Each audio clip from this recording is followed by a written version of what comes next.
عاملين ايه؟ هنعمل مكرونه المحمره زي بتاعه الافراح كده، طعمها حلو قوي ولذيذه بجد، هتعجبكم قوي لو جربتوها. هنجيب الحله بتاعتنا نحط فيها 3 معالق كبار من الزيت، عليها المكرونه بتاعتنا. عايزه اقولك احلى حاجه في تحمير المكرونه ان هي تكون اللي هي زي بتاعه الكشري الصغيره خالص، ما تكونش لا كبيره ولا اي نوع تاني. حقيقي ده احلى نوع في التحمير بعد ما جربت كل الانواع.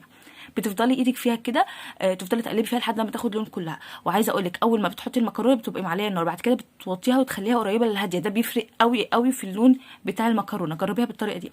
بعد كده هنزل عليها بقرنين فلفل باردين او حراق على حسب انت عايزه ايه. بعديها حبه من الفلفل الاسود صغيرين والملح، كانك بتعاملي بقى المكرونه زي الرز بالظبط. وبتزودي الميه برضو بنفس كميه الرز، بتكون اعلى من المكرونه بعقله صباع، وتفضلي معليه النار لحد ما تشرب الميه بالشكل ده. واول ما تلاقيها بالشكل اللي قدامك ده اللي هي بتعمل فيها كده زي الرز، تقومي موطيه النار خالص لمده 7 دقائق، هتكون اتعملت معاكي.